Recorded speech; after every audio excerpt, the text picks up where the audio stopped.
Hello everyone. Welcome to my video for my public service project.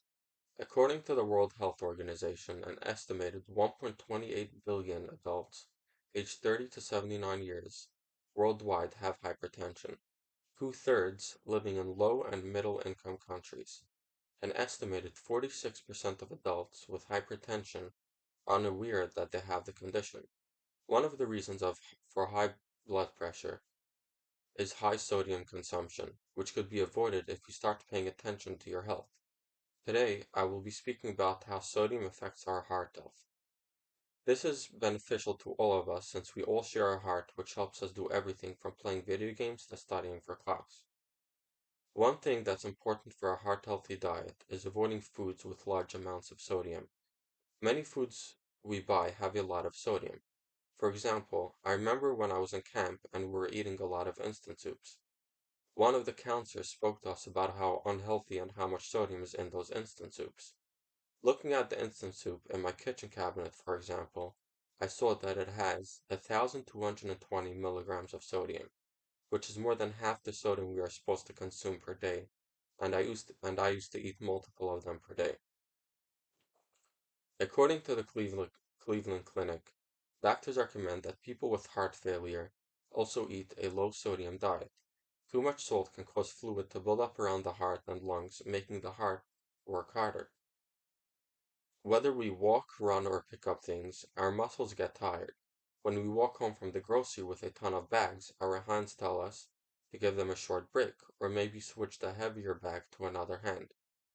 Unlike our hands, our heart can say, hey, I need a few minute break, or pass it on to the other heart, and needs to keep on pumping at every moment. If we make it work harder, it may crack under pressure.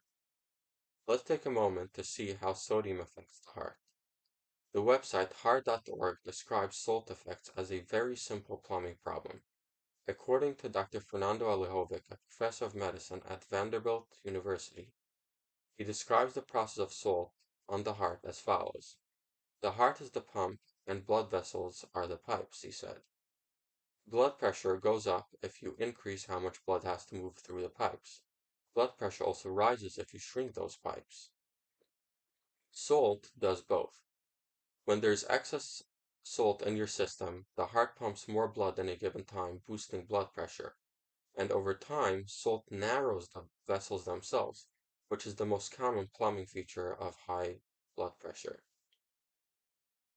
Understanding the cause of and effect of how salt affects the heart and makes blood pressure rise can help us resist the urge to eat high sodium foods.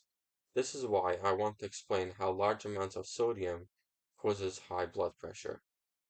According to Harvard Health, when our body receives sodium, it holds onto water so that it can dilute it. More water causes fluids in our blood vessels. Just like any pipe, the more fluid you have, the higher the blood pressure will be. That's why sodium can cause such a big increase in blood pressure. On the other hand, just like most things, too little sodium also isn't good for us. Life needs balance, whether it's food, water, vitamins, or minerals. Hyponatremia is a health condition where people have very low sodium levels in their blood. After all, sodium is an electrolyte, which means that it helps carry electrical signals throughout our body and brain. Our nerves and brain rely on electrical signals, and electrolytes are essential for these signals and for our bodies to function smoothly. Many foods we eat daily contain very high amounts of sodium, but if we keep an eye on our sodium intake, we can lower it and make it easier for our heart to do its job. Thanks for watching, and I wish you and your heart a healthy day.